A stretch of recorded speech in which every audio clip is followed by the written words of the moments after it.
প্রাণের উৎসবের লাস্ট ল্যাপ, উচ্ছ্বাস উদ্দীপনায় খামতি নেই। বৃষ্টির ভ্রুকুটি উপেক্ষা করি নবমীর রাতে তিলোত্তমার রাজপথে জনপ্লাবন। উত্তর থেকে দক্ষিণ, কোথাও চোখ ধাঁধানো থিম, কোথাও আবার নজর কাটছে সাবেকিয়ানা, যার নেপথ্যে উদ্যোক্তাদের পরিকল্পনা আর পরিশ্রম। সৃজনী ভাবনায় স্বকীয়তা ও অনন্যতা বজায় রেখে কলকাতায় সেরা পুজোগুলি পেল এবিপি আনন্দর শারদ সম্মান।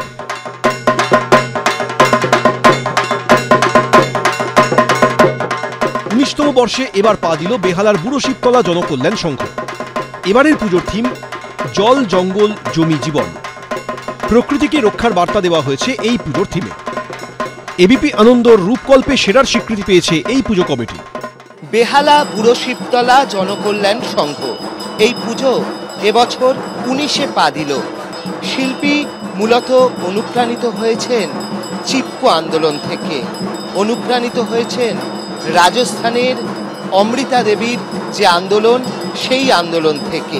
এখানে মণ্ডপ নির্মাণে ব্যবহার করা হয়েছে প্রাকৃতিক বিভিন্ন সম্পদ, আর এই ধরনের একটা সৃজনের কারণেই তারা পেয়ে যাচ্ছেন এবিপি আনন্দের শারদ আনন্দ সম্মান 2025-এর রূপকল্পে সেরা পুজোর পুরস্কার।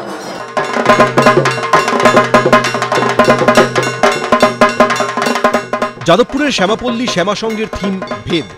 46 বছরে পা দেওয়া এই পুজো কমিটির থিমে ফুটে উঠেছে সামাজিক ভেদাভেদের বিরুদ্ধে লড়াই। থিমের মূল চরিত্র মহাভারতের একলব্য।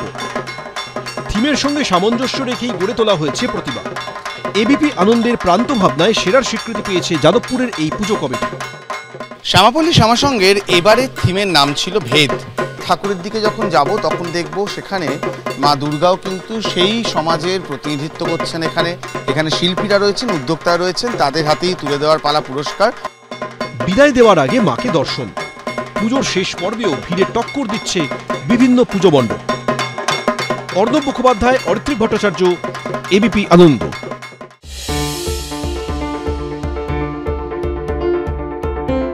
প্রায় ৪৫,০০০ স্কোয়ার ফুট জায়গা জুড়ে তৈরি হয়েছে বিশাল প্যান্ডেল নিউ টাউন সার্বজনীন।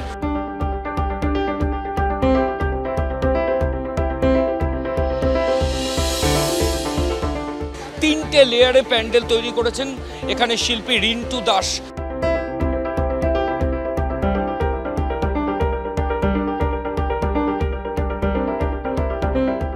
অসম্ভব সুন্দর মাতৃ প্রতিমা এবং প্রচণ্ড ভিড়। গত বেশ কয়েক বছরে দেখা গেছে যে এই পুজোতে প্রচুর সংখ্যক মানুষ আসেন, এবছরও কিন্তু সেই ছবিটা পাল্টায়নি।